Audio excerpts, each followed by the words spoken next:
Because think about it, how can the monarchy be undemocratic when tomorrow of all days, we are going to be engaged, all of us who choose to be engaged are going to be engaged in the greatest exercise of mass democracy in the United Kingdom in the last 5 years. And I don't see how the king or queen or Prince Edward is standing at all in the way of that.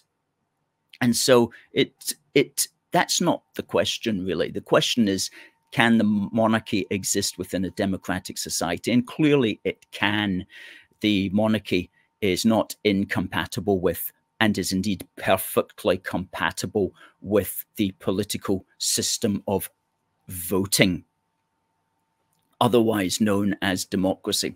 And, you know, there's more to a nation than simply how it manages its voting system. There's more to a nation than simply what you might just call the democratic system. A nation, if you believe in the idea of a nation, it has a culture attached to it. It has a history attached to it. It has a heritage.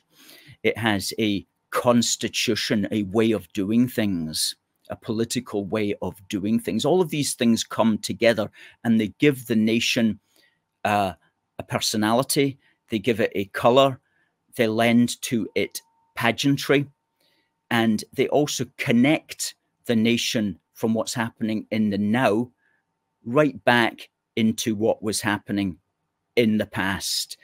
And that's called giving the nation a sense of continuity, a sense of historical structure, a foundational story. And the monarchy provides all of those things in spades. And as we never tire of saying, of course, the British monarchy and King Charles himself is a direct descendant of Robert the Bruce.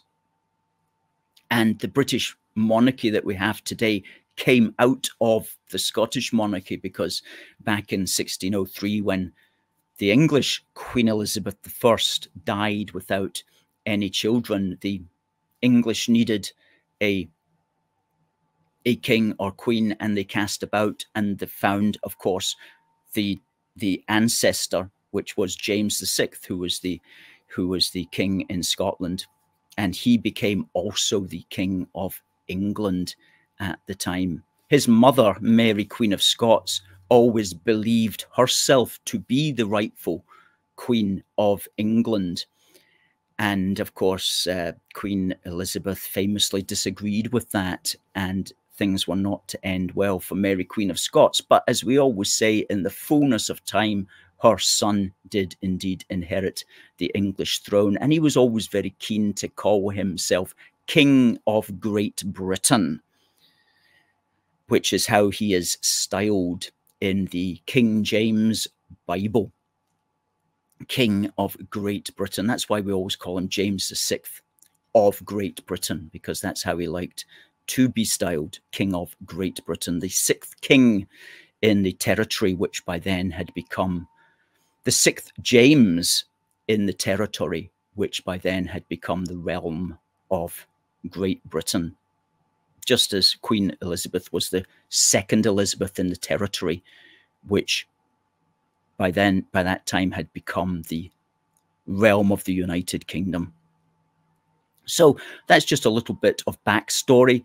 I don't think any of the sorts at the Republic gathering, I don't think all 12 of them would have been particularly interested in that, because I don't get the impression that they really care too much about those sorts of subtle elements of the national story.